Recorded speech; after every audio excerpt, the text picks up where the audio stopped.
KBS 1라디오 4시 경제 뉴스를 마칩니다. 지금까지 아나운서 이재성입니다. KBS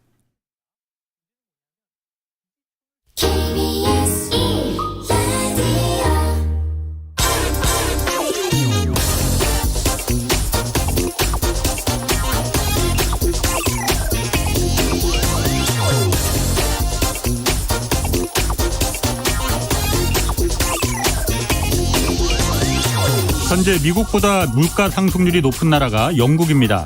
그래서 영국 중앙은행도 기준금리를 0.5%포인트 껑충 올리면서 긴축에 들어갔습니다. 그런데 새로 집권한 리즈 트러스 영국 총리는 이 소득세를 인하하고 또 법인세 인상 계획을 철회하는 등 부자 감세 정책을 들고 나왔습니다.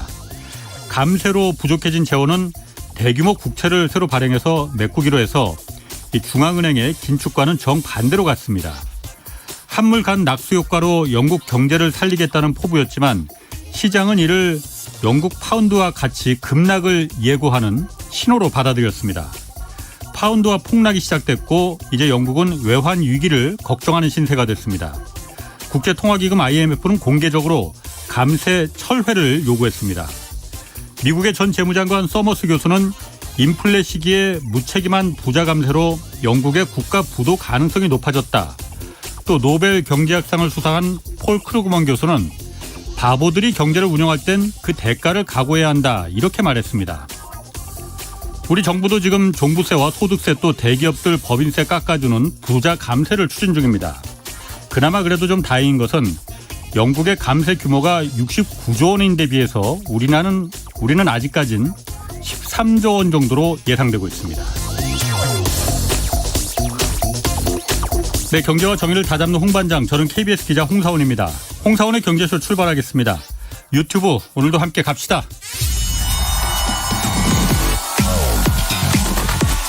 대한민국 경제 오디션 메가 경제스타 K. 여러분, 경제가 어려워서 힘드시죠? 그래서 준비했습니다. 대한민국 경제 오디션 메가 경제스타 K.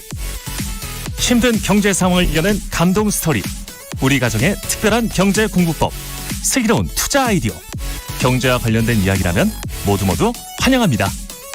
총 상금 6천만 원을 준비했습니다. 여러분의 많은 참여 기다립니다. 이 프로그램은 당신의 투자의 길을 춤추게 하는 새로운 투자 플랫폼 탱고픽에서 함께합니다. 네, 총 상금이 6천만 원입니다. 내가 경제스타 K 12월 9일까지 지금 사연을 받고 있습니다. 사연은 홍사원의 경제쇼 홈페이지에 올려주시면 됩니다. 자, 오늘 원달러 환율이 이제 1,500원을 넘어서 1,550원까지 갈 수 있다 이런 예상까지 지금 나오고 있습니다. 그리고 영국 파운드와 폭락이 이게 영국뿐 아니라 유럽 금융위기에 도화선이 될 수도 있다 이런 우려도 나오고 있고 해서 이 내용 좀 자세히 알아보겠습니다. 최백은 건국대 경제학과 교수 나오셨습니다. 안녕하세요. 네, 안녕하세요. 네. 자, 환율 때문에 연일 난립니다. 예. 하여튼 이게 심상치 않은 것 같은데 괜찮다고는 하는데 괜찮을지 않을지 오늘 그거 좀 먼저 알아볼게요. 환율이란 게 일단 그 나라 경제와 금융이 얼마나 튼튼한지 그 이른바 펀더멘털이 튼튼한지 이걸 말해주는 거잖아요. 예. 하여튼 원화 가치가 유독 좀 많이 떨어지는 것 같아요. 영국 파운드와는 더 떨어졌다고 하지만 원화도 그에 못지 않잖아요. 예. 한국 경제 그럼 이 기초 체력에 펀더멘털에 문제가 생긴 겁니까?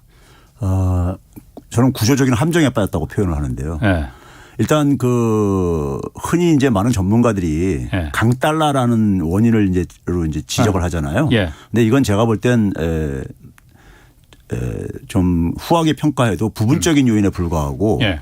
이거 아주 설명이 안 되어져요. 예. 예를 들어서 지금 그러니까 우리가 올 초 대비해 가지고 어저께까지요. 오늘은 제가 포함을 안 시켰는데 어저께까지 계산한 걸 보게 되면은 유로화가 한 9.5% 하락을 했어요. 예. 강달러 할 때 그 강달러는 뭘 얘기하는 거냐면 흔히 달러 인덱스를 가지고 얘기하는 겁니다. 예. 달러 가치를 평가하는 6개 국가 통화가 있잖아요. 거기에 이제 유로화를 포함해서 파운드, 엔화 등등 해가지고요. 예. 했는데 유로화가 한 58% 정도 비중을 차지해요. 반영률이요. 예. 그러니까 달러가 강세일 때면 유로화는 약세일 수밖에 없어요. 예. 서로 이제 그러니까 그렇지. 그런 관계를 구성하고 상대적이니까. 있기 때문에요. 그런데 달러 인덱스가 달러가 한 18% 올랐거든요. 올해요. 근데 유로화가 한 9% 좀 넘게 떨어졌어요. 떨어졌는데 엔화가 한 11% 떨어지고요. 예. 엔화가 11% 떨어져. 아니 제가 좀 그 잘못 말했네요. 제가 이 5월 이후를 저기가 했는데 유로화가 한 15% 정도 떨어졌어요. 예. 15% 이상 떨어졌고 엔화가 한 25% 떨어졌어요. 엔화가 제일 많이 떨어졌습니다. 예. 주요 국가 통화들 중에서는요. 예. 떨어졌는데 우리나라가 한 21% 떨어졌어요. 유로하고 엔화 중간쯤이네. 예. 그런데 우리나라가 흔히 그러니까 비교될 수 있는 예. 경제 규모가 큰 G20 국가들에서 보게 예. 되면요. 뭐 싱가포르 같은 경우 보게 되면 한 6% 정도밖에 안 떨어졌습니다. 예, 맞아요. 그리고 뭐 캐나다도 그러니까 뭐 한 8%밖에 안 떨어졌고. 예. 그리고 뭐 호주 같은 경우도 그러고 그러니까 상대적으로 인도도 별로 안 안정적. 떨어졌고. 인도네시아도 그렇고 멕시코도 그렇고 예. 그렇습니다. 예. 그러니까 모든 나라가 이렇게 강달러로 다 설명될 수 있는 게 아니란 얘기고요. 예. 그리고 이제 문제는 뭐냐면 최근에 블룸버그에서 26일자죠. 26일자에 가장 취약한 통화 중에 하나다. 한국 원화가. 아시아에서. 예. 그러면서 이제 필리핀과 한국 원화를 얘기를 하고 태국은 조금 더 낮지만은 좀 비슷하게 어떤 취약한 통화다 했는데 예.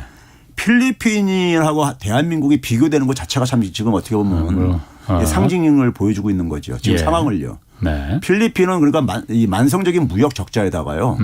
거기 그리고 이 소위 말해서 그러니까는 경제 상황이 펀더멘털 튼튼하지가 않은 나라입니다. 예. 근데 필리핀이 올해 들어와서 환율 이 필리핀 페소가 떨어진 게 16%가 채 안 떨어졌어요. 우리보다 덜 떨어졌네. 덜 떨어졌어요. 예. 타이, 태국의 바트와 같은 경우는 15%도 채 안 떨어졌고요. 예. 그러니까 뭐냐면 이들 나라들보다도 왜 대한민국 원화가 이렇게 그러니까 하락률이 크냐. 그러니까 왜 예. 큰 거예요? 그리고 이제 그러면 이게 이제 그러니까 우리가 예. 전통적으로 안전자산이라고 얘기하는 유로화, 파운드와 엔화 이런 것들도 상대적으로 많이 떨어졌습니다. 과거 경험에 비춰보게 되면 이런 통화들은 좀 그래도 안정성을 보여줘야 되는데. 거기 그래도 준 기축통화국. 그러니까요. 그래서 근데 이게 이제 굉장히 이번에 취약성을 보여주고 있잖아요. 예. 그럼 공통점이 뭐가 있냐면요. 지금 이제 우리가 흔히 말해서 환율이라는 것은 예. 통화 가치잖아요. 대외적인 그렇지. 가치인데 예. 결국 우리가 원달러 환율할 때는 뭐냐면 달러의 수요 공급에 의해서 결정되어지는 거예요. 예. 근데 지금 달러의 공급 측면을 보게 되면은 공급 측면을 결정하는 걸 보게 되면은 금융적인 측면 속에서는 저희 수익률 금리 격차라고요. 금리 격차에 따라서 자금이 예. 이동하니까요. 예. 둘째는 뭐냐면 실물 경제 활동의 결과인 무역에 따라서 수출을 하게 되면 달러가 들어오고 수출이 떨어지게 되면 달러가 나가고. 줄어들고 이렇게 되잖아요. 무역 그런 것들이 수지. 영향을 미치는데 예. 이들 나라의 공통점들이 뭐냐면요. 자, 인플레이션이 생겨가지고 금리를 미국이 인상을 했단 말이에요. 예. 불가피하게요. 예. 그럼 금리 인상을 하는데 미국만큼 금리를 인상할 수 없는 나라들이에요. 공통점이요. 그러면 금리를 인상을 할 때 생기는 부담은 결국 뭐냐면은 부채 상한 부담입니다. 지난 2년 동안에 엄청나게 돈들 풀었잖아요. 예. 그런데 부채 상한 부담이 증가하죠. 금리가 올라가게 되면요. 대표적으로 그러니까 우리가 일본이 그런 경우들이었었죠. 일본이 그래서 금리를 못 올리고 있죠. 그렇죠. 네, 그런데 예. 근데 그게 우리가 일반 사람들이 잘 몰라서 그러는데 예. 영국이나 유럽도 마찬가지예요. 국가 부채가 굉장히 많이 증가했고 예. 영국 같은 경우 지금 이제 문제가 되는 게 뭐냐면은 영국도 미국처럼 해계년도를 10월 달부터 9월 달까지 이렇게 쓰는데 그러니까 21년도 그러니까 해계년도가 지금 현재 진행형인 거죠. 그러니까요. 예. 올해 9월 달까지요. 예. 근데 이때 1년 동안에 그러니까는 정부 부채에 대한 이자 상한액이요. GDP 대비 2.3%나 됩니다. 우리가 0.8%는 안 돼요. 예. 2.3%나 돼요. 이자 갚는데. 예, 이자가. 그게 한 491억 파운드입니다. 예. 근데 이번에 이제 그러니까 감세로 인해서 450억 파운드를 추가 감세하겠다는 거잖아요. 거의 비슷한 규모로 그러니까 이자 규모 정도를 더 추가로 세금을 덜 걷겠다고 하는 거잖아요. 예. 그러니까 미친 짓이라고 이렇게 평가받으면서 예. 이 파운드가 폭락을 한 건데요. 그러면 금리가 상승을 하게 되면은 예. 이렇게 이제 유럽이나 일본이나 이렇게 영국 같은 경우가 이자 부담의 압력이 있다 보니까 금리 올리는 걸 주저주저 하는 거예요. 그러니까 국채를 워낙 많이 발행했으니까 그렇죠. 그 국가 절대액이 많다 보니까. 그거 금리 올리면은 예. 국가가 그 세금 이자를 내야 되니까 거기다가 쓸 돈이 없어지네. 거기다가 금융위기 이후에 예. 영국이나 유럽이나 이런 나라들이 경제가 굉장히 저질이 됐어요. 체력이요. 예. 성장이 거의 정체되고 달러 기준으로 보게 되면요. 예. 그런 상태 속에서 그러니까는 지금 뭐 인플레이션율은 영국은 아까 말씀하셨듯이 두 자릿수로까지 올라갔잖아요. 예. 10%대까지요. 네.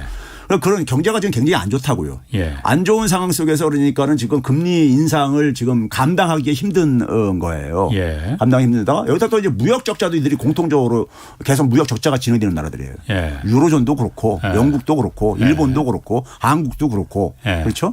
그러니까 공통점이 그런데 한국과 이들 나라하고 차이가 하나가 있는데요. 예. 한국은 뭐냐면 정부 부채는 괜찮아요. 그렇지. 아까 얘기했듯이 0.8%뿐이 안 돼. 이자 부담이. 예. 근데 우리는 가계부채가 있잖아요. 그렇죠. 가계부채가 105%입니다. GDP 예. 대비요. 예. 그러니까 우리나라는 가계부채 때문에 금리 못 올리는 거예요. 쉽게 얘기해서요.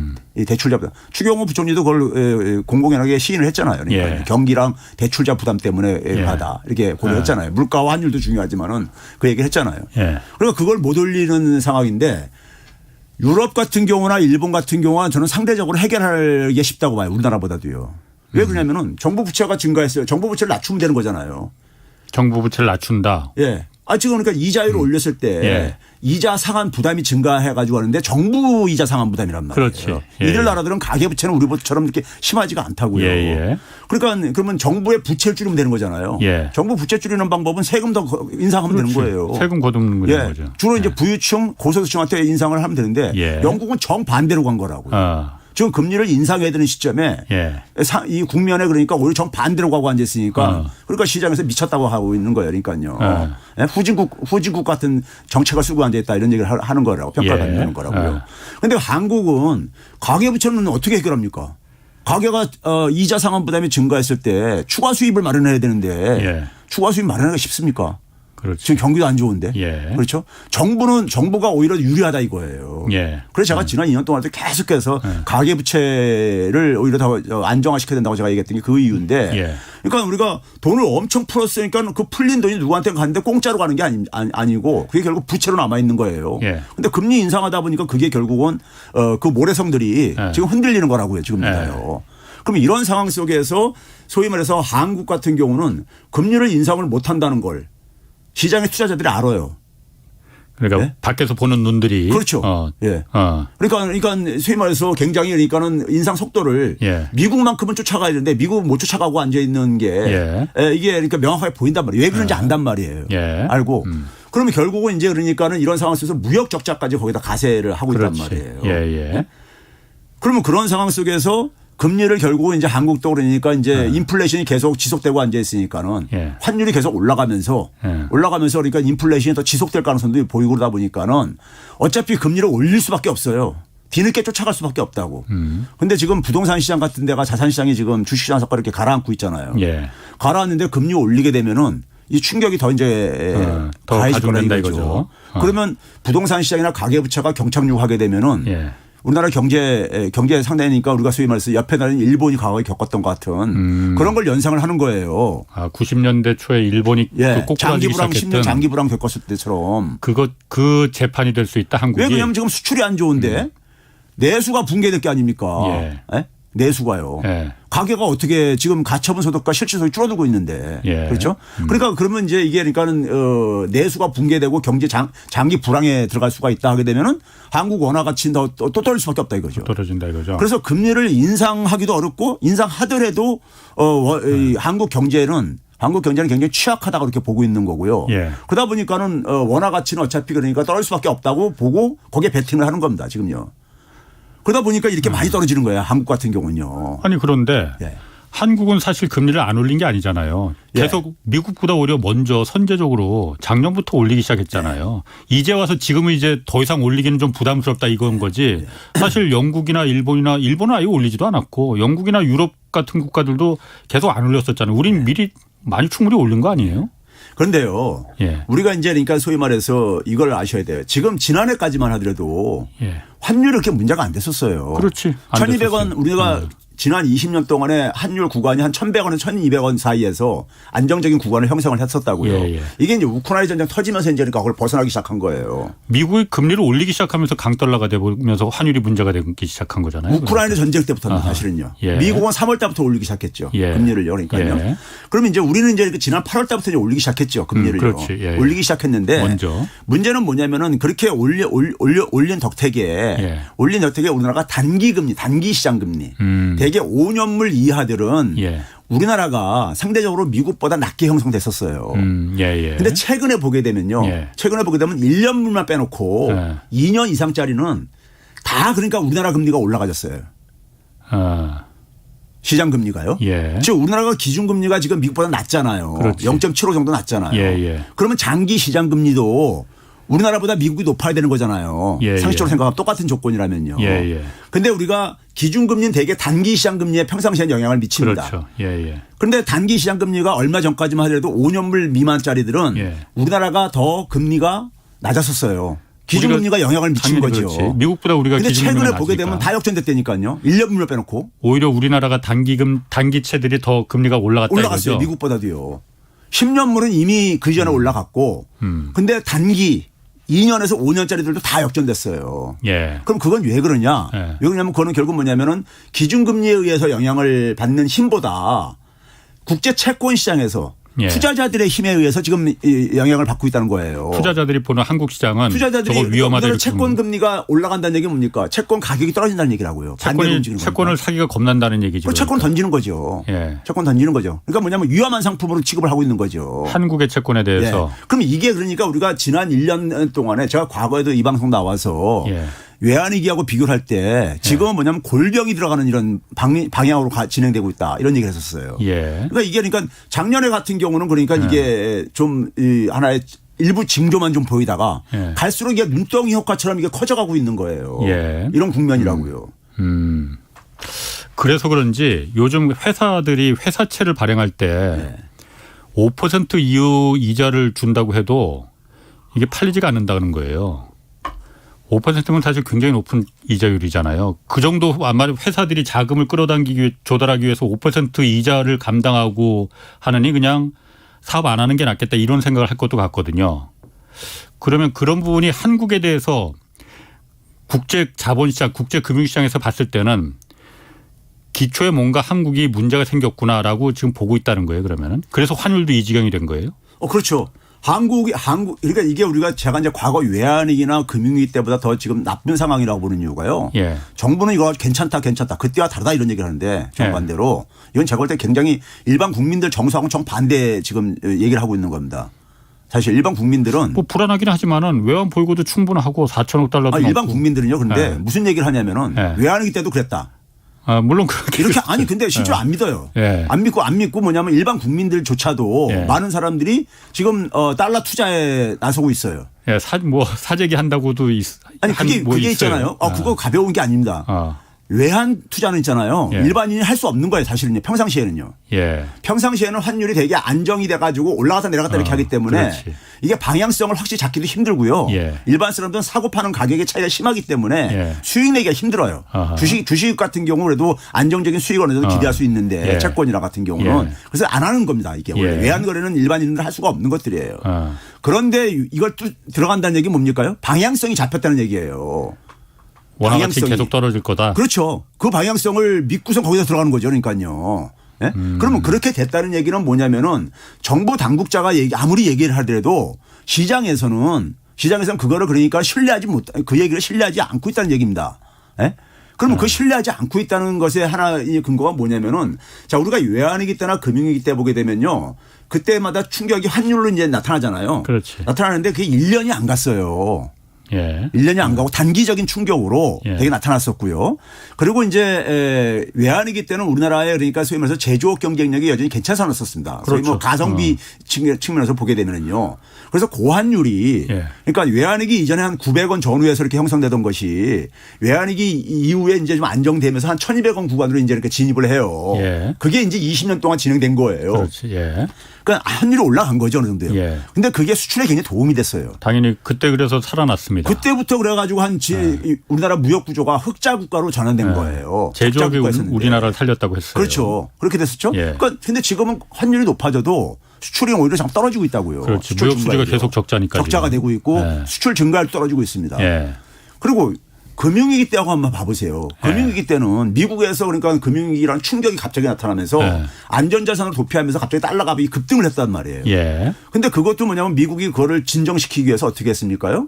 돈을 대규모로 풀었잖아요. 예. 금리 그때는 제로 금리까지 그랬지. 예. 내리고 맞아요. 양적 완화 해가지고 예. 그 달러 가치 떨어뜨렸다고요. 예. 근데 지금은 어떻습니까? 금리 반대지. 올리고 긴축 저기 예. 돈 걷어들이고 예. 한 달에 950달러씩 걷어들이고 정반대로 가고 있잖아요. 예. 그러니까 그때보다도 지금 그러니까 우리나라 환율 여건으로선 더 안 좋은 상황이죠.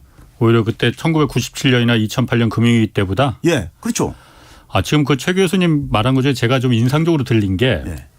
어제 그 기재부 차관보도 그 얘기를 했어요. 그 지금 환율 얘기하면서 이 지금 원달러 원화 가치가 이렇게 폭락하는 게 대외적인 문제가 아니고 국내적인 문제다 지금.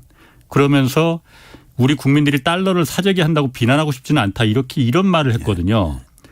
근데 그게 지금 최 교수님 말은 평상시에는 일반인들은 달러에 투자하지 않는다는 거 아니에요. 예. 이렇게 확실한 방향성이 저거는 원화 가치는 계속 폭락할 수밖에 없네라는 방향성이 정해질 때 국내 내국인들이 뭐 이 방송 들으면서 또 혹시 또 달러 사재기 한다는 분들도 계실지 모르겠지만은 그렇게 방향성이 좀 정해졌다는 거 아니에요. 일반인들까지도. 예.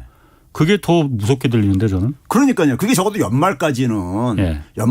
지금 그러니까 환율이 상승한다는 것이 시장의 지배적인 지금 하나의 분위기란 말이에요. 예. 분위기고 그러면 대한민국의 그러니까 원화 가치가 하락하는 요인들이 있을 게 아닙니까? 예. 핵심 요인들을 바꿀 어떤 하나의 계기가 연말까지 생길 가능성이 없어 보이니까 지금 그런 거라고요.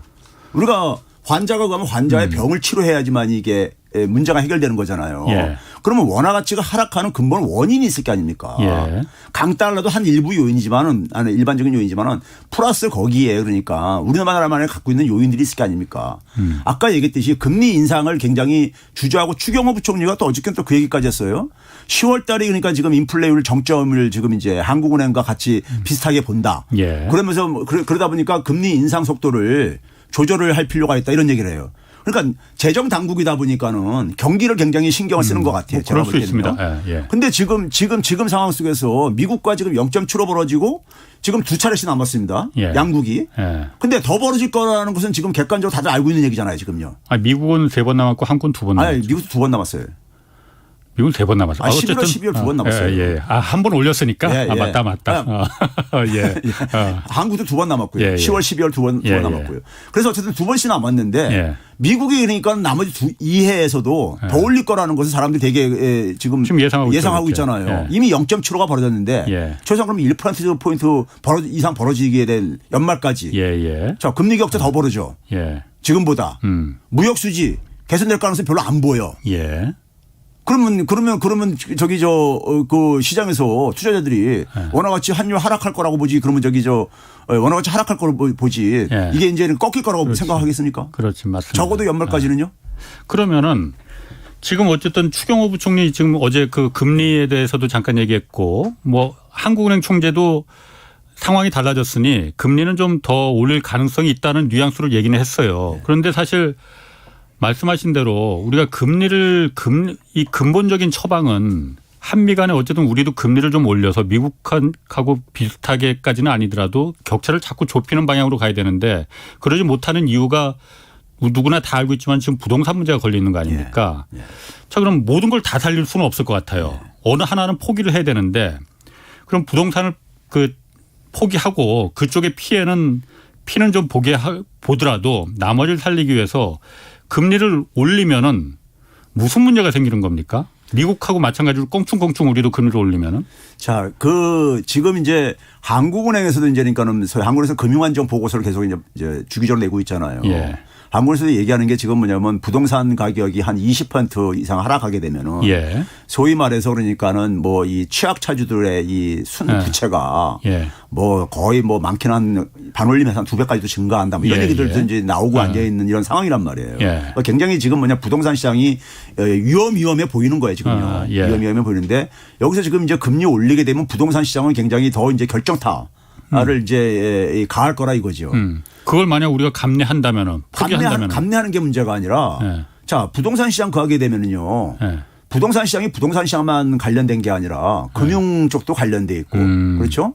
그리고 뭐냐면은 가게들이 그러니까 금리가 올라가면서 소위 말해서 그 상한 부담이 계속 증가하잖아요. 예. 가처분 소득이 줄어드는 거예요. 지갑을 닫게 된다 이거지. 지금 예. 20% 이상 오르게 되면은 상당한 가구들이 그러니까는 집을 팔아도 그러니까 부채 상환하지 못한다.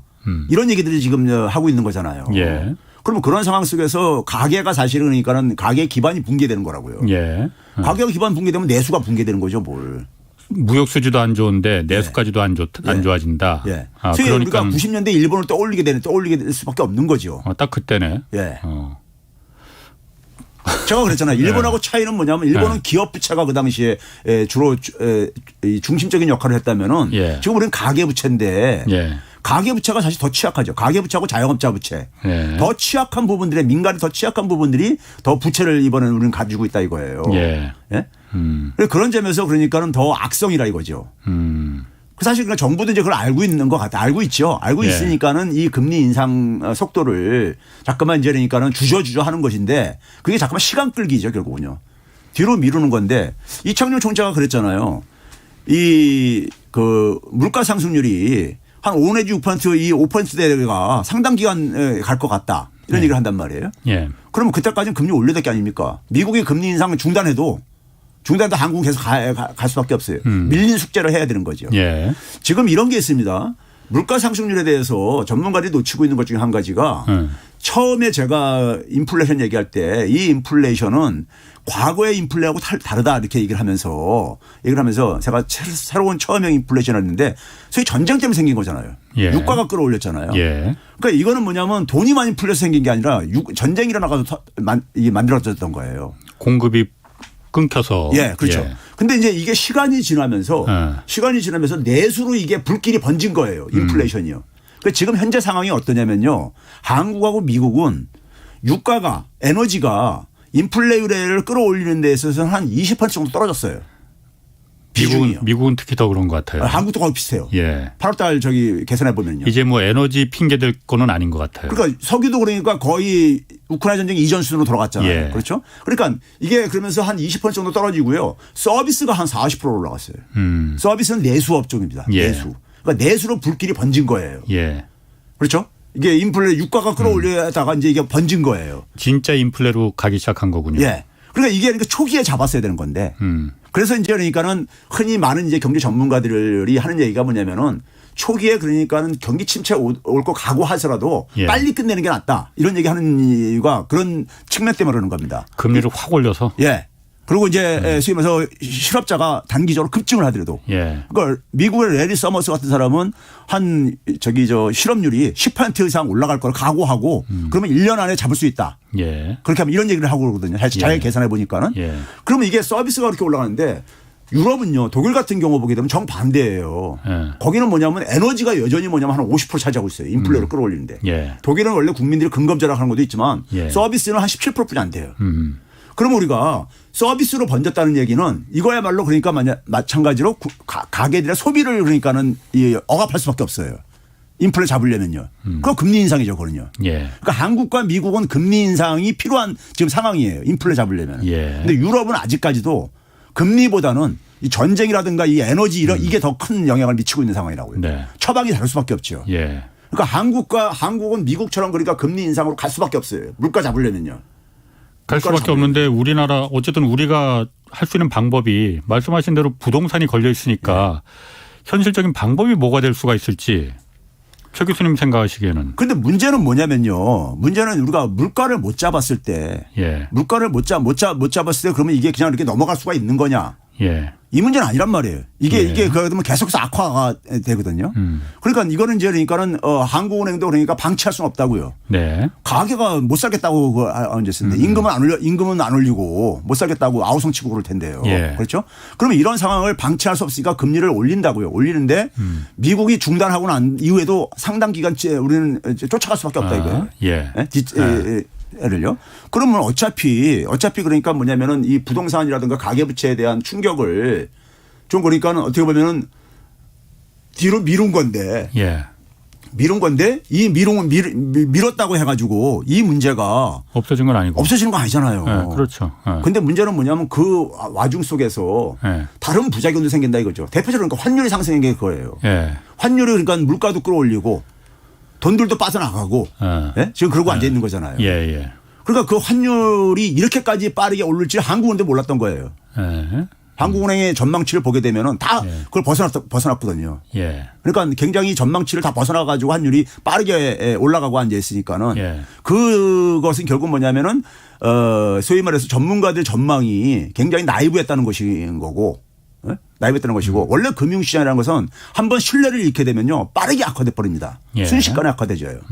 예? 악화되는 상황이기 때문에 지금 상황에서 그러니까는 왜 저는 이제 그러니까는 시장에서 볼 때는 한국은 완전히 외통수에 걸려 있다 이렇게 지금들 보고 있는 거예요. 외통수에. 예. 외통수에 걸려서 그러니까 금리 인상을 그러니까 하기도 뭐 하고 예. 안 할 수도 없고 뭐 이런 상황이에요. 그러니까요. 사실은 유일한 그 해결 방법이라고 한다면은 무역 수지가 이렇게 우리가 마이너스로 돌아서지만 않았더라도 예. 이렇게 참 답답하진 않았을 텐데 하필이면 이때 무역 수지까지 이렇게 마이너스로 돌아선 거잖아요. 그러니까는 외통수에 걸렸다는 얘기가 나올 수밖에 없는 거잖아요. 그렇죠. 그럼 어쨌든 제가 답답하게 느끼는 게 일본처럼 될 수는 없는 거 아니에요. 그렇죠. 방법이 뭐가 있겠느냐 이거죠. 자, 그래서요 저는요 일단 실마리 푸는 거를요. 예. 뭐 부동산 시장 문제는 그러니까 과거에도 좀 얘기를 했으니까 그거하고 실마리 푸는 거를요. 예. 우리가 지금 뭐냐면은 무역 수지가 적자가 되는 게 두 가지 요인입니다. 크게요. 예. 하나는 뭐냐면 에너지 가격이 초창기에 많이 올라가가지고 석유 가격이 예. 올라서 그런 게 하나 있고 또 하나는 뭐냐면 중국 요인입니다. 예. 5월 달부터 중국으로부터 대중 무역이 적자로 바뀌었어요. 예. 신정부가 출범한 때부터 묘하게 바뀌었어요. 뭐 그거는 그냥 뭐 우연의 일치 아닌가요? 우연의 일치는 아닙니다. 아. 제가 그러니까 중국에서 한국 상품 수입하는 상품들을 예. 그걸 품목을 서베이를 해봤어요. 조사를 해봤어요. 예. 100대 품목 중에서 갑자기 그러니까는 한 40% 이상을 그러니까 줄여요. 예. 그러니까 소위 말해서 그러니까 중국 같은 경우 사회주의 체제니까는 예. 소위 그 한국에 대해서 한국에서 수입하는 상품들을 예. 꼭 한국에서 수입을 해야만 되는 상품도 있지만은 수입을 다른 데서 할 수도 있는 상품들도 많잖아요. 예. 그런 것들을 제가 볼 때는 충분히 대체했다는 충분히 합리적인 의혹이 있어요. 한 40% 이상이 이렇게 갑자기 팍 줄어들어요. 그러니까 그 부분은 사실 중국의 중간재 부품이나 이런 걸 한국에서 그동안은 계속 수입해 왔었는데 중국의 사실 이 수준이 많이 올라가다 보니까 이미 그 부분을 줄이기 시작하는 거 오래전부터고 5월부터 이렇게 대중국 적자가 시작된 게 반도체가 가격이 워낙 떨어지다 보니까 그 부분이 이제 5월 달부터 적용이 돼서 적자로 돌아선 거 아니냐. 전문가들이 그냥 얼렁뚱땅 얘기하는 건데요. 얼렁뚱땅이에요? 얼렁뚱땅 얘기하는 겁니다. 예. 중간재 그 하는 거는 예. 그 진행된 지 오래된 거고요. 예. 갑자기 4월 달, 5월 달에 갑자기 왜 그렇게 그렇지. 얘기해요. 예. 반도체도요. 예. 반도체도 6월 달까지는요. 예. 수출 증가율이 전년 대비해 가지고 두 자릿수였었어요. 수출 증가율이 우리나라요. 예. 7월 달에 한 자릿수로 떨어지고 8월 달에 마이너스로 떨어진 것뿐이에요. 예. 7, 8월 뿐이 설명이 안 되어지는 거예요. 5, 6월 달은 어떻게 설명할 거예요. 그럼 어쨌든 한국에서 중국을 자꾸 멀리하다 보니까 미시적으로 품목들을 좀 살펴봐야 되는 거예요. 예. 구체적으로 어떤 품목이 그랬는지를. 그런데 그런 거 안 보고 대충 그냥 그러니까 막 중간재로 퉁치고 반도체로 퉁치고 이제 이런다고요. 그런데 그러면 이게 이제 저는 이게 지금 문제가 뭐냐면요. 미국의 인플레이어를 물가 목표치를 2024년까지도 잡기 힘들다고 지금들 전망들 하고 있습니다. 미국 내에서요. 그러니까 2%로 내리기 힘들다. 예, 24년까지는 최소한 그 이후나 가능하다. 이게. 제가 봐도 이렇게 올라와 있는데 뭐 쉽지 않지. 예, 그러니까 그렇게 얘기를 하고 있거든요. 그럼 내년에 지금 경기 전망이 OECD가 최근에 나왔지만은 다 후퇴하고 있잖아요. 내년 경제 전망치가요. 그러니까 내년은 올해부터 더 나쁘다는 거 아닙니까? 쉽게 얘기해서. 당연히 그럴 겁니다. 나쁜데 지금 이제 우리 같은 경우 지금 내년에도 우리가 경제가 우리도 마찬가지로 하향 조정됐고요. 그렇죠? 우리는 지금 뭐냐면 부동산을 비롯해가 자산시장에 지금 이 부담도 굉장히 증가하고 있는 상황이고요. 그렇죠? 그럼 이 상황 속에서 내년이 지금 그러니까는 좋을 상황이 아닌데 수출을 할 데가 없으니까. 할 상황이 아닌데 문제는 저는 있잖아요. 반도체 산업이라고 봐요. 반도체 산업이 우리나라에 그 여러 가지 상징성을 갖고 있는 거잖아요. 그렇죠. 그게 주력 상품이니까. 반도체는 그러니까 새로운 그러니까 우리가 산업 재편에서도 중요한 역할을 하는 산업이지만은 우리의 말 그대로 주력 산업이죠. 수출의 20% 정도 차지하고 있는 여전히 그러니까요. 그런데 우리가 지금 뭐냐면은 제가 그 5월 달에 여기 홍사원 경제쇼 나와가지고 그때 저기 PB가 저기 뭡니까요? 저기 그 제목을 삼성전자와 SKN에서 잠 못 이루는 밤 이렇게 해가지고 올렸던데. 잘 뽑았던데. 그렇게 올렸던데. 그때 4개월 전에 제가 정확하게 그 얘기를 했었어요. 근데 삼성전자가 지금 상당히 지금 그러니까 이게 그 위기에 지금 시달리고 있습니다. 소위 치포 동맹 때문에요. 치포 동맹이요. 제가 그 당시에 얘기했던 게 뭐냐면은 한미 정상회담을 인해 가지고 한국의 경제가 미국의 안보의 종속 개념이 돼 버렸다. 그렇게 평가를 했었었고 그 결과가 그러니까 치포 동맹으로 이제 그러니까 그 이후에 숙제로 나타나고 있는 것인데 자, 치포 동맹을 내용은 간단한 겁니다. 바이든이 8월 16일 날 그러니까 서명을 해서 통과시킨 법이 있어요. 반도체 칩과 과학법이라고 해가지고요. 거기에 보게 되면은 미국에서 그러니까는 공장 지어가지고 보조금 받으면 삼성전자가 그러니까 텍사스주에 11개 공장 지어가지고 돈 이제 엄청 투자해가지고 한댔는데 보조금 지원해준다고 했다는 거 아니에요. 근데 뭐냐면은 보조금 지원 받으려면은 최소한 10년간은 중국에 투자하지 말아라. 이게 조건이 들어가 있는 거 아니에요. 했는데 그러다 보니까는 삼성전자가 반도체를 중국의 매출액이 45% 안팎됩니다. 전체 매출액이에요. 그래서 최근에 이제 그러니까 보게 되면은 삼성전자의 반도체 부분의 사장이 경계현 사장입니다. 경계현 씨라고 있어요. 경계현 씨가 9월 7일 날 평택 캠퍼스에서 거긴 캠퍼스라고 부르는데 공장을 평택 캠퍼스에서 기자회견한 내용을 좀 주목할 필요가 있어요. 뭐라고 했어요? 월급쟁이 사장이 웬만하면 그런 대외적인 특히 정치적인 이런 관련 발언 안 합니다. 안 하죠. 월급쟁이 사장들이요. 저는 그게 삼성전자의 집약된 목소리라고 하는데 세 가지를 얘기했습니다. 하나는 뭐냐면 중국 시장 절대 포기 못한다. 불가능하다. 포기하는 거. 그렇게 얘기했어요? 그 얘기 했어요. 찾아보세요. 나오니까. 기자회견 했으니까 공개적으로. 근데 그걸 주목들을 안 하시더라고. 그걸 중국 시장 포기하는 건 불가능하다. 둘째. 삼성이 그러니까는 지금 그 시안을 비롯해서 중국에 많은 공장을 갖고 있잖아요. 거기에 그러니까 시설 투자를 하기 위해서 장비라든가 이런 것들을 반출을 하고 그래야 되는데. 그렇죠? 이거 그러니까 안 할 수가 없다. 그럼 가드레일 조항에 걸리는데. 그러니까 미국하고 이게 그러니까 충돌을 가는데 그러면서 무슨 얘기를 했냐면요. 자, 이제 뭐 애들라 표현을 했지만은 뭐 그대로 표현한 거 제가 빌리면 그래요. 소위 말해서 한국과 미국과 중국의 이해관계가 지금 여기에 이제 반도체 칩과 관련돼 있는데 여기에 그러니까 모두가 윈윈할 수 있는 솔루션을 찾아내야 된다 하면서요. 그 세 번째 말이었어요. 아니 하면서 뭐냐면 정부가 할 일이 있다. 했어요. 정부가 할 일이 있다. 즉 뭐냐면 삼성전자 입장 속에서는 중국 시장을 포기할 수 없다. 그렇지. 포기하면은 삼성전자가 지금 솔직히 말해서 모바일 부분이 뭐 이렇게 이 주력 사업이라고 보기도 힘들잖아요. 더 나중에 만들어졌지만은 반도체가 여전히 중심이잖아요. 그렇죠. 삼성전자예요. 근데 45% 매출액을 차지하는 시장을 포기할 수 없잖아요. 그거 당연히 포기하면 안 되죠. 그리고 계속해서 제품 경쟁력을 가지려면 장비라든가 설비 시설 투자해야 된단 말이에요.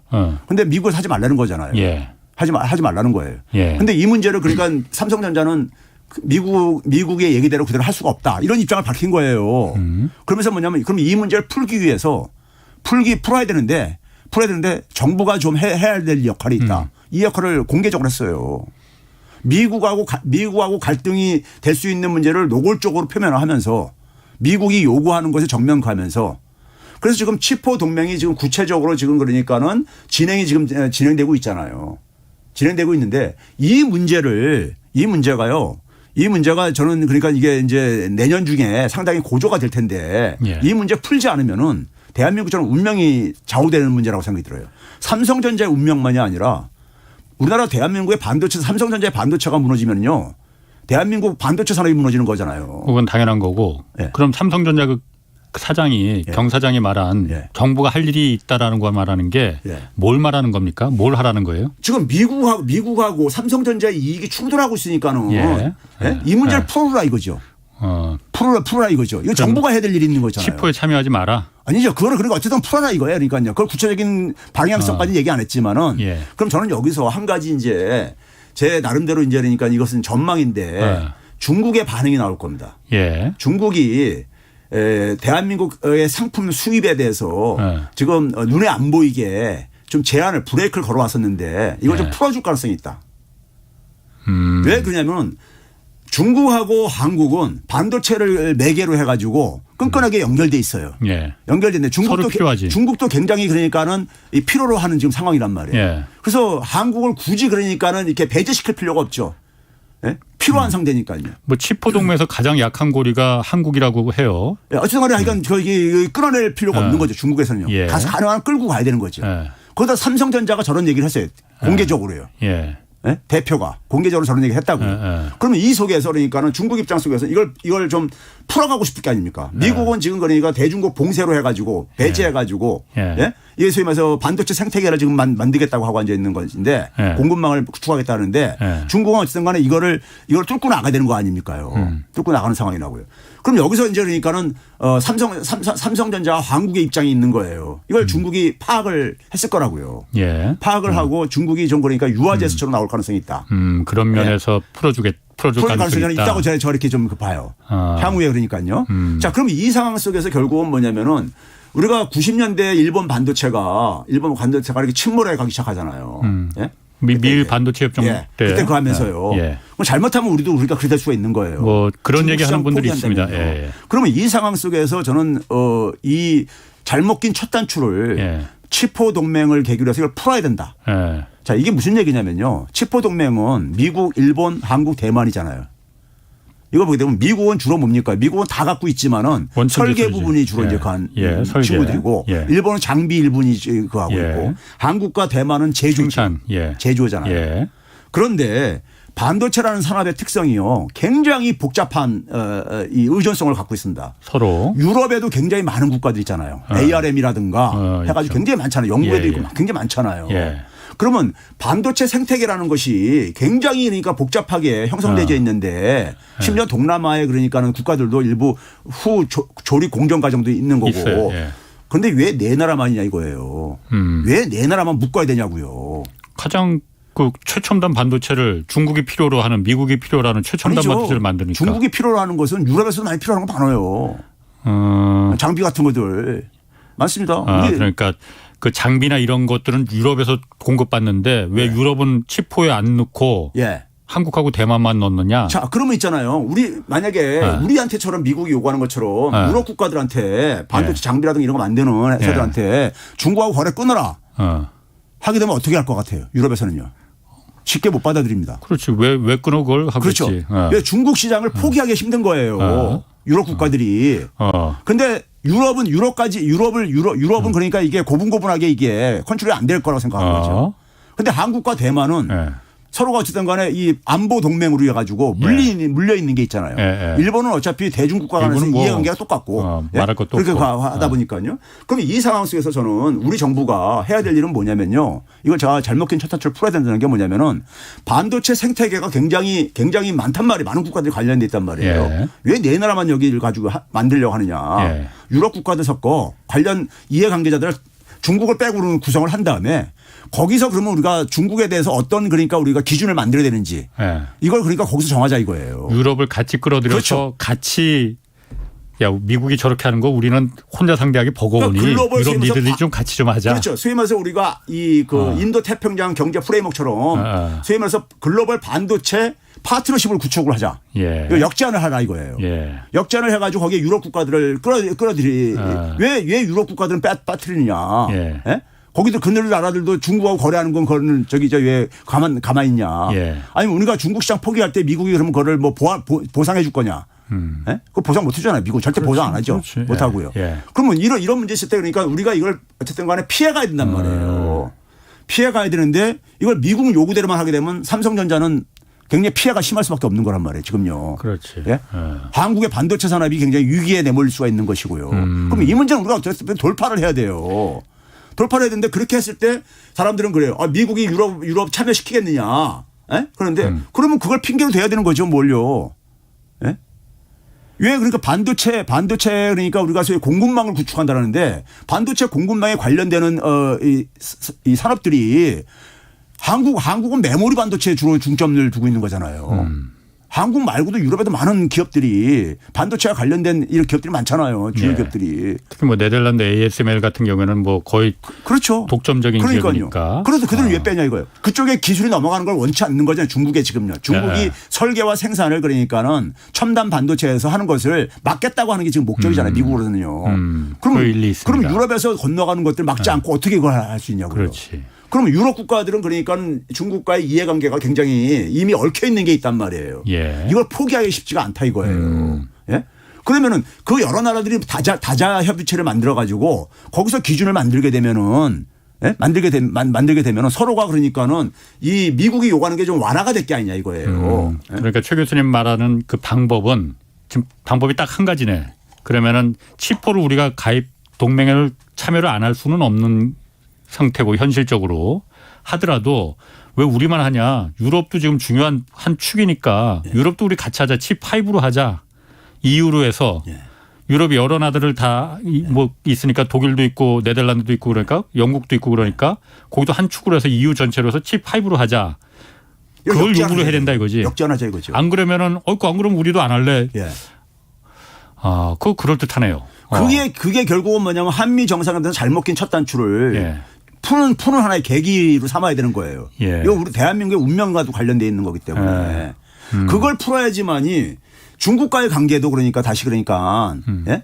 소위 말해 지금 2024년을 저는 굉장히 주목하는데요. 2024년이 미국의 대통령 선거가 있는 해입니다. 예. 그런데 내년은 굉장히 경제가 침체로 빠진다고 하고 있어요. 예. 모든 기구들 전망을요. 예. 그럼 2024년 되게 되면 미국 같은 경우는 연초부터 예. 양당에서 그러니까 대통령 후보 뽑느라고 완전 정치 축제로 한 해가 가잖아요. 예. 가는데 우리나라는 총선이 있는 해고요. 그러니까 2024년이요. 지금 최근에 미국의 행보를 봐보세요. 미국이 뭐냐면 미국에서 내부에서 대만을 유엔에 참여시켜야 된다. 그다음에 대만을 독립국가로 인정을 시켜야 된다. 이런 얘기 나오잖아요. 중국을 그냥 자극하는 이런 얘기를 하죠. 예. 중국을 지금 최대한 압박을 하자는 거예요. 예. 원래 바이든 출범할 때 했습니다. 중국을 그러니까 주저앉히는 시간은 3년에서 5년뿐이 없다. 남은 시간이. 그러니까 최대한 압박을 해가지고 중국을 궁지로 몰아놓고 예. 그러니까 중국이 그러니까는 도발적인 어쨌든 간에 이런 반응이 나오기를 유도를 하는 건지 뭐하는지 모르겠지만은 그런 상황 속에서 지금 이런 얘기도 나오잖아요. 중국이 대만을 침공할 때 한국은 그러니까 자동 개입을 해야 되는 거냐 말하는데 이런 얘기까지 나오고 앉아 있는 거잖아요. 뭐 주한미군 뭐 투입한다는 얘기도 있고. 그러니까 이게 굉장히 위기라고요 지금요. 우리나라는 반도체 산업이라는 위기뿐만 아니라 안보에서도 위기고 그런데 만약에 여기서 이 반도체 문제를 우리가 주도해서 풀어가면은 예. 미중 간의 갈등도 굉장히 완화가 될 수가 있다고요. 예? 그런 점에서 그러니까는 2024년은 굉장히 위기가 다가오고 쓰나미라 엄청난 위기가 다가오고 있는데 이거를 그러니까 우리가 전환시켜야 되는 기회로 전환시켜야 되는 잘못 낀 첫 단추를 그러니까 좀 정상화시켜야 되는 계기로 삼아야 된다. 오늘 경제쇼에서 그러니까 한 가지 제일 중요한 얘기가 제가 들었을 때 진짜 고개가 끄덕끄덕해지는 게 칩4에서 유럽을 참여를 시켜야 된다. 그걸 우리가 주장을 해야 된다. 왜 유럽을 빼냐라고 했는 건데 미국은 당연히 미국도 유럽이 중요한 한 축이라는 걸 알고 있을 텐데 굳이 뺀 거는 유럽을 참여시키면은 유럽은 고분고분하지 않아요. 버거우니까 버거우니까 유럽은 우리가 중국을 그럼 중국도 참여시켜야지. 유럽은 그렇게 나올 수도 있을 거예요. 시장이 거기니까. 그럼 그렇기 때문에 중국을 이제 유럽을 참여를 안 시키는 것 같은데. 우리가 IPEF를 봐보세요. 인도 태평양 경제 프레임워크를 보게 되면은 인도하고 아세안 국가들이 참여하고 있습니다. 그렇죠. 네? 그런 데는 우리가 참여해도 돼요. 왜 그러냐면은 목소리가 인도는 그냥 일방적으로 미국 편 이렇게 이거 안 들잖아요. 그렇지. 아세안도 마찬가지고요. 그런 속에 들어가면 우리의 운신의 폭이 넓어져요. 근데 그걸 빼놓고 한미일만 하게 되면은 우리는 운신의 폭이 없잖아요. 그러니까 우리는 운신의 폭을 만들기 위해서는 다자협의체에 가능한 한 이걸 만들어서 그 속에서 우리의 국익을 가능한 한 좀 챙겨야 되는 거예요. 그거 한 가지 방법이네 정말. 유럽을 참여시킨다. 끌어들인다. 왜 빼냐 이거예요 유럽을요. 중요한 하나의 저건데 축인데. 아주 중요한 얘기입니다. 오늘 원래 환율 얘기하려고 그랬었는데 더 중요한 얘기가 나왔네. 이게 풀어야지만이 환율도 안정되죠. 그게 해법 중에 하나다. 반도체가 살아야지만이. 그렇지. 무역 수지가 개선되는 것밖에 지금 근본적인 거니까요. 그러면은 뭐 요거는 하나 좀 물어봐야겠어요. 유럽에서 영국 금융위기, 유럽 금융위기, 아시아, 한국 금융위기, 외환위기죠. 그러니까 쉽게 말해서 가능성이 있습니까 없습니까? 지금 그러니까 우리가 외환위기 하게 되면 우리나라는 97년도를 떠올리잖아요. 그렇지. 그러니까 97년도 같은 상황은 올해 같은 경우는 일어날 가능성은 없습니다. 그런데 문제는 뭐냐면 제가 그랬잖아요. 골병 드는 식으로 가고 있다. 천천히. 가고 있는데 이게 뭐냐면 이런 상황으로 가다 보면은 내년 말쯤에는 진짜 97년도 같은 외환위기설이 나올 가능성이 있다. 나올 수가 있다. 영국 같은 경우는요. 외환 보유액이 굉장히 적어요. 걔네들은요. 얘들은 자기들 기축통화를 해가지고 별로 많이 확보를 안 해놨어요. 대외 그러니까 금융 부채가 외환 보유액의 한 4배 정도가 4배 이상을 갖고 있어요. 그거 위험하네 거기는. 거긴 실제로 위험한 나라예요. 그러니까 IMF 구제금융 받을 수밖에 없다 이런 얘기가 나오는 거예요. 그러니까 유럽의 일부 국가들도 이탈리아를 비롯해 이탈리아도 영국과 지금 비슷한 짓을 하고 앉아 있는 거거든요. 이거 구구 정당들이 집권하면서 비슷한 짓을 하고 앉아 있는데 그러니까 지금 뭐냐면 금리 차이가 금융이 터지고 나가지고 금융위기 이전엔 독일과 거의 비슷해졌다가 수렴했다가 딱 이게 이 균열이 생겼듯이요. 지금 그런 국면이 전개되고 있는 거예요. 그걸 반영하는 게 국채금리들이 급등 이런 것들이죠 지금요. 네. 그런 상황 속에서 지금 그러니까 상황이 상당히 좀 안 좋은 거예요. 영국도 지금 그러니까 중앙은행이 돈 풀어가지고 국채 매입을 했지만은 제가 볼 때 이거는 보니까 외환시장 개입하는 건 똑같은 방식인 거예요. 그렇죠. 일시적인 방식, 일시적인 저거죠. 이게 근본 해결책은 아니죠. 오히려 인플레를 더 자극시키는 방법이잖아요. 그렇죠. 거꾸로. 아니 지금 뭐냐면 금리를 인상을 해야 되는 상황인데 거꾸로 지금 돈을 풀고 앉았다 이런 얘기가 지적이 당장 나오고 있는 거잖아요. 그렇죠. 그러다 보니까 오늘 다시 그러니까 환율도 그러니까 원화 환율 다시 확 뛰어버렸잖아요. 이게 오래갈 조치가 아니다 봐가지고요. 알겠습니다. 유튜브 댓글에 아까 그 유럽 끌어들이자는 거 대단히 신박한 아이디어라고. 정부한테 제가 아이디어 드리는 겁니다. 그러게 아주 그럴듯하게 들리는데요. 아니 그런 걸 하는 게 정치죠. 알겠습니다. 최백은 건국대 경제학과 교수였습니다. 고맙습니다. 네, 감사합니다. 내일은 기업들의 아리백 가입과 재생에너지 조달 문제 자세히 분석해 보겠습니다. 지금까지 경제와 정의를 다잡는 홍반장 홍사원의 경제쇼였습니다.